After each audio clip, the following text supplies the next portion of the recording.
नमस्कार दोस्तों। हमारे YouTube चैनल पार्थ भक्ति कथा में आपका एक बार फिर से हार्दिक स्वागत है।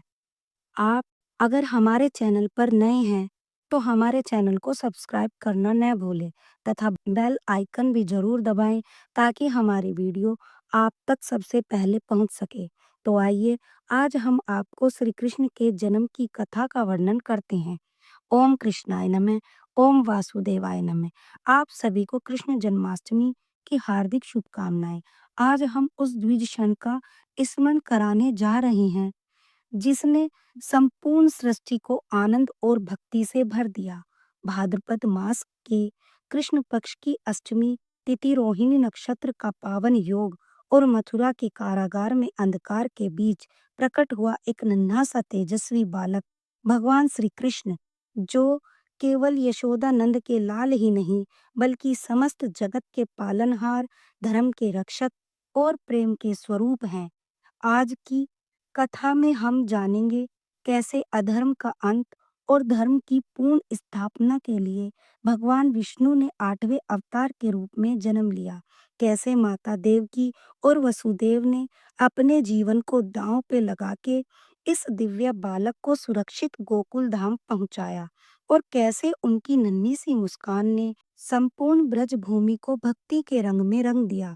तो आइए कथा का श्रवण प्रारंभ करने से पहले हम सभी अपने मन, वचन और कर्म को शुद्ध करें और माता देवकी, पिता वासुदेव और बाल श्री कृष्ण के चरणों में अपना प्रेम, अपनी आस्था, अपनी श्रद्धा अर्पित करें। कर कमलों में कमल समान तेज लिए, मुखमंडल पर मातृत्व की दिव्य आभा, श्वेत वस्त्रों में सुशोभित, कारागार की दीवारों में भी आशा की किरण बन, जो पुत्र जन्म की वेदना में भी भगवान के दर्शन का सौभाग्य प्राप्त कर पा रही हैं, ऐसी माँ देवकी को हम सभी का शत शत प्रणाम। धैर्य और साहस के प्रतिमान, सत्य के पथ पर अड़िग, जिनके चरणों में धर्म की दृढ़ता और कर कमलों में शिशु कृष्ण की कोमलता, जो जीवन को दांव पर लगाकर प्रभु श्री कृष्ण को गोकुल पहुंचाने चले, ऐसे पिता वसुदेव को हम सभी का कोटि कोटि नमन। माखन सी कोमल काया, नीलमणि सा वर्ण, नन्हे चरणों में अलौकिक चमक, नैन कमलों में करुणा और प्रेम का सागर, कर कमलों में वंशी और अधरों पर मोहक मुस्कान, ऐसे बाल गोपाल को हमारा प्रणाम, बारंबार प्रणाम। देवराज इंद्र के आग्रह करने पर देवर्षि नारद ने उन्हें श्री कृष्ण जन्माष्टमी की कथा बताते हुए इस प्रकार कहा। हे देवराज इंद्र, द्वापर युग की बात है। उन दिनों मथुरा में उग्रसेन नाम के राजा थे। स्वभाव से तो वो बहुत सीधे साधे थे। यही कारण था कि उनके पुत्र कंस ने ही उनका राज्य हड़प लिया और स्वयं मथुरा का राजा बन बैठा। कंस की एक बहन थी जिनका नाम देवकी था। कंस अपनी बहन देवकी से बहुत प्रेम करता था, इसलिए उन्होंने अपने मित्र वसुदेव से उनका विवाह करने का निश्चय किया। देवकी का विवाह वासुदेव से तय हुआ तो विवाह संपन्न होने के बाद कंस स्वयं ही रथ हाँकते हुए अपनी बहन को उनकी ससुराल छोड़ने के लिए तैयार हुआ। स्कंद पुराण के अनुसार जब वह अपनी बहन को छोड़ने के लिए जा रहा था, तभी एक आकाशवाणी हुई। बहन को वह स्नेह से विदा करने जा रहा है। उसी बहन का 8वां पुत्र, हे कंस, तेरा संहार करेगा। ये सुनते ही कंस क्रोधित हो गया और देवकी और वसुदेव को मारने के लिए जैसे ही आगे बढ़ा, तभी वासुदेव ने आगे बढ़कर कहा कि वह देवकी को कोई नुकसान न पहुंचाए। वह स्वयं ही देवकी के 8वें संतान कंस को सौंप देगा। इसके बाद कंस ने वसुदेव और देवकी को मारने के बजाय कारागार में डलवा दिया। कारागार में डालते ही देवकी ने कुछ समय बाद 7 संतानों को जन्म दिया। कंस ने सभी को एक एक करके जमीन पर पटक पटक कर मार दिया। इसके बाद जैसे ही देवकी फिर से गर्भवती हुई, तभी कंस ने कारागार का पहरा और भी कड़ा कर दिया। अब तो कंस को इतना भय लगने लगा कि उसने कारागार की भीतरी दरवाजों में बड़े बड़े मजबूत ताले लगवा दिए। दरवाजों पर बाहर दैत्यों और राक्षसों की पहरेदारी पर नियुक्त कर दिया। कंस हर प्रकार से अपने प्राणों को बचाने का प्रयास कर रहा था। एक समय सिंह राशि के सूर्य में आकाश मंडल में जलाधारी मेघों ने अपना प्रभुत्व स्थापित किया। भादो मास के श्री कृष्ण की अष्टमी तिथि को घनघोर अर्धरात्रि थी। भादो मास के कृष्ण पक्ष की अष्टमी तिथि को घनघोर अर्धरात्रि थी। उस समय चंद्रमा भी वृष राशि में था। रोहिणी नक्षत्र बुधवार के दिन सौभाग्य योग से संयुक्त चंद्रमा की उदय होने पर आधी रात के उत्तर एक घड़ी जब हो जाए तो श्रुति स्मृति पुराणों युक्त फल निसंदेह प्राप्त होता है। इस प्रकार बताते हुए देवर्षि नारद ने देवराज इंद्र से कहा, ऐसे विजय नामक शुभ मुहूर्त में श्री कृष्ण का जन्म हुआ और श्री कृष्ण के प्रभाव से उसी क्षण कारागार के दरवाजे स्वयं खुलते चले गए। द्वार पर पहरा देने वाले पहरेदार राक्षस सभी मूर्छित हो गए। देवकी ने उसी क्षण अपने पति वसुदेव से कहा, हे स्वामी, आप निद्रा का त्याग कीजिए और मेरे इस 8वें पुत्र को गोकुल में ले जाइए। वहां इस पुत्र को नंद की धर्मपत्नी यशोदा को दे दीजिए। उस समय यमुना जी अपने पूरे उफान पर थी। यमुना जी में भीषण बाढ़ आई हुई थी, किंतु जब वसुदेव जी बालक कृष्ण को एक सूप में लेकर यमुना जी को पार करने के लिए यमुना जी में उतरे तो उसी क्षण कान्हा जी के चरणों का स्पर्श करने के लिए यमुना जी उफान पर आई और चरण स्पर्श करके यमुना जी पूर्व स्थान पर आ गई। इस प्रकार वसुदेव गोकुल पहुंचे और नंद बाबा के घर में पहुंचकर और प्रवेश करके उन्होंने अपना पुत्र तत्काल उन्हें दे दिया। उस समय यशोदा मैया गहरी नींद में थी, तो उन्होंने नवजात कन्या को उनके पास से उठाया और अपना पुत्र नवजात कन्या की जगह पर रख दिया और वापस मथुरा में लौट आए। प्रातःकाल होने पर जब सभी राक्षस पहरेदार निद्रा से जागे तो कंस ने द्वारपालों से पूछा कि अब देवकी के गर्भ से क्या हुआ, इस बात का पता लगाकर मुझे बताओ। द्वारपालों ने कंस की आज्ञा को मानते हुए जब कारागार में जाकर देखा तो वहां देवकी की गोद में कन्या थी, जिसे देखकर द्वारपालों ने तुरंत कंस को बताया, किंतु कंस को तो उस कन्या से भी भय लगने लगा, इसलिए देखने वह स्वयं कारागार में गया और उसने देवकी की गोद से कन्या को छीन लिया और उसे एक पत्थर की चट्टान पर जैसे ही पटकने वाला था कि वह कन्या उसी क्षण श्री हरि की माया से आकाश की ओर चली गई और उसने कंस से कहा, हे दुष्ट, तुझे मारने वाला तो गोकुल में जा चुका है और उसी से तेरी मृत्यु भी निश्चित हो चुकी है। मेरा नाम तो वैष्णवी है। मैं संसार के कर्ता भगवान विष्णु की माया से उत्पन्न हुई हूँ। ऐसा कहकर वह कन्या आकाश की ओर चली गई। उस आकाशवाणी को सुनकर कंस क्रोधित हो उठा। उसने गोकुल में पूतना नाम की राक्षसी को सभी नवजात शिशुओं का वध करने को भेजा, किंतु जब वह राक्षसी श्री कृष्ण को स्तनपान कराने लगी तो श्री कृष्ण ने उसके स्तन से ही उसके प्राणों को खींच लिया और वह राक्षसी कृष्ण कृष्ण कहते हुए मृत्यु को प्राप्त हो गई।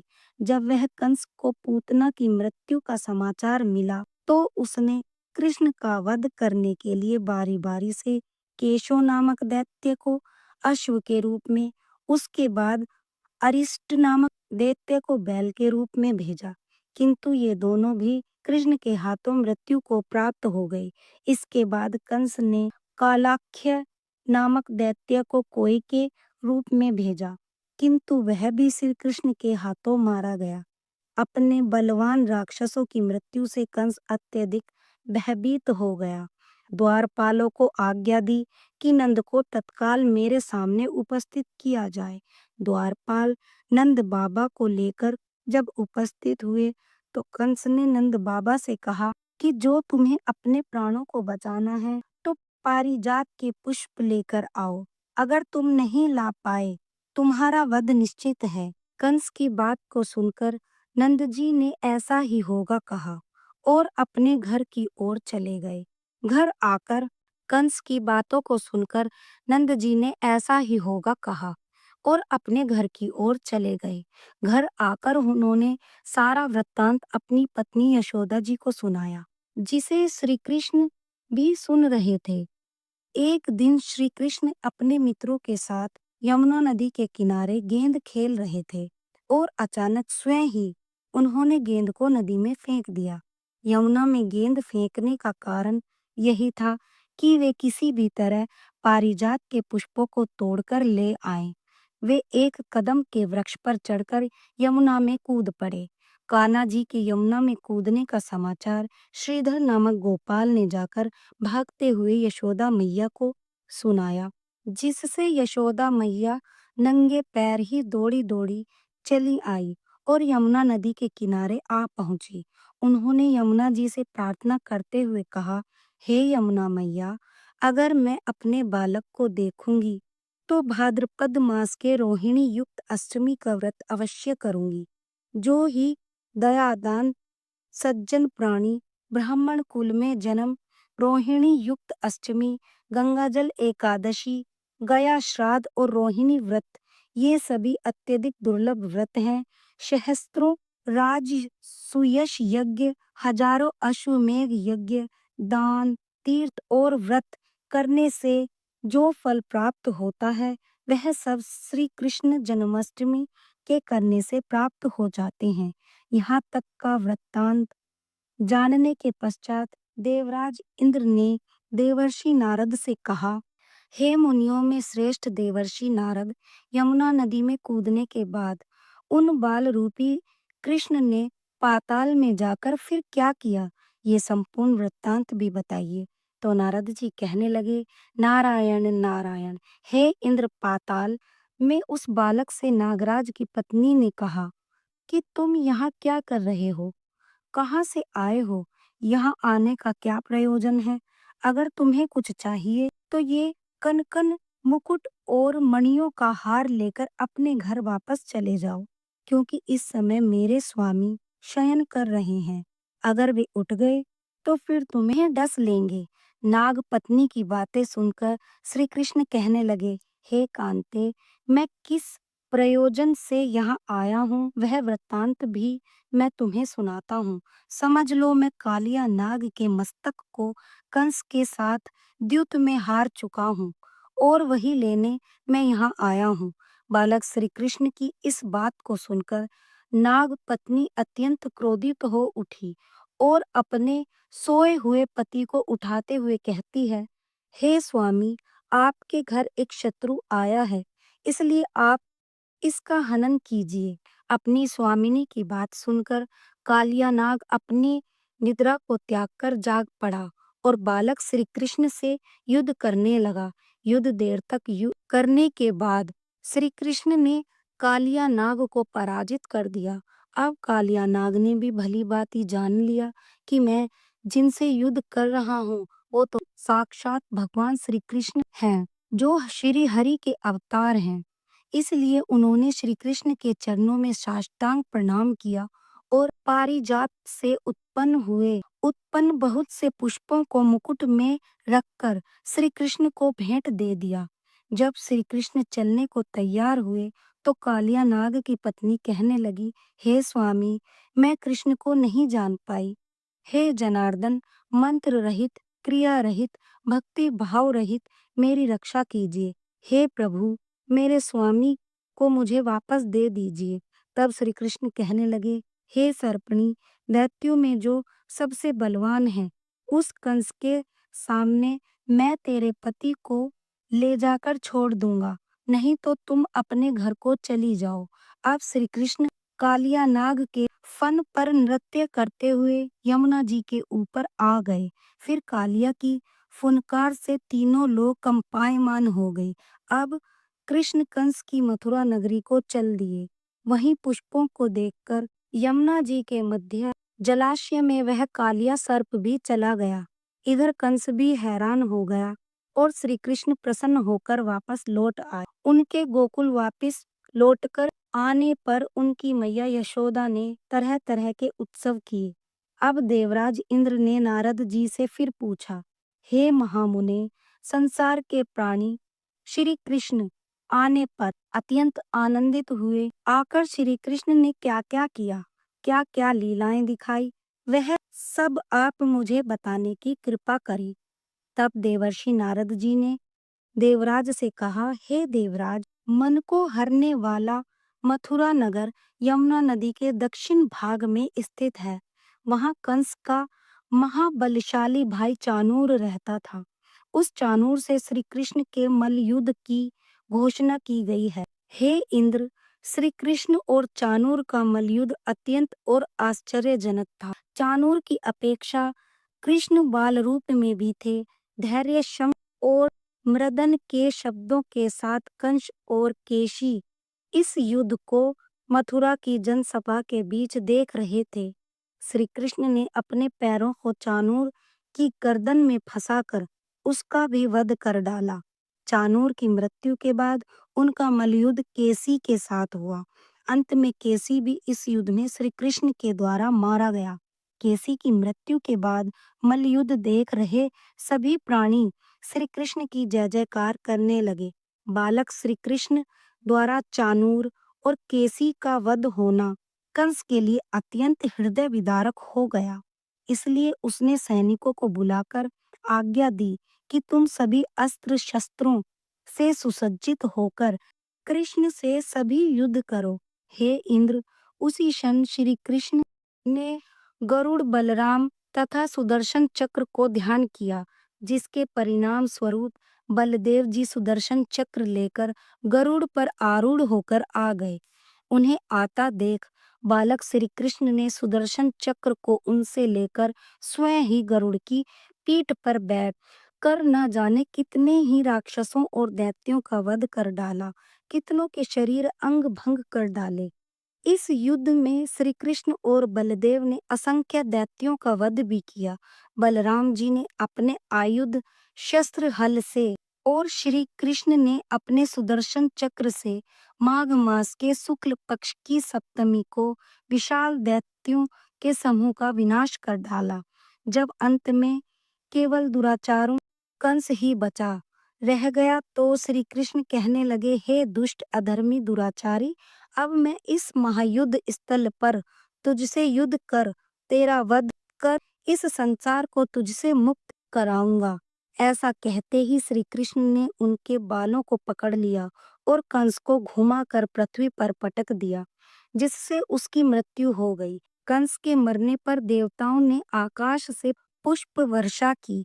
प्रिय भक्तजनों, आज हमने उस दिव्य रात्रि की कथा सुनी जब कारागार के अंधकार में भी आशा और भक्ति का दीप प्रज्वलित हुआ।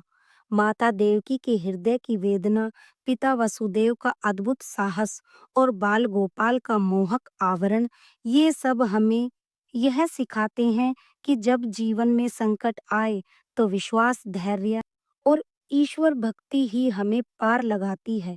श्री कृष्ण का जन्म केवल मथुरा में ही नहीं हुआ था, बल्कि हर उस हृदय में हुआ जो प्रेम, सत्य और करुणा से भरा हुआ है। आज भी जब हम उनका नाम स्मरण करते हैं, राधे कृष्ण कृष्ण कृष्ण राधे राधे, तो हमारे भीतर की नकारात्मकता नष्ट हो जाती है और जीवन आनंदमय हो जाता है। इस पावन जन्माष्टमी पर लड्डू गोपाल के चरणों में हम यही प्रार्थना करते हैं, हमारे तथा सभी भक्तों के जीवन में सदैव धर्म का प्रचार, प्रेम का प्रवाह, भक्ति का अमृत बना रहे। सभी के घर आंगन में सुख, शांति और समृद्धि का वास हो और श्री कृष्ण की बंसी की मधुर धुन आपके जीवन को मधुर बनाती रहे। तो भक्तों, आज की कथा का यहीं पर समापन हुआ। जय श्री कृष्ण। विष्णु भगवान की जय। राधे राधे।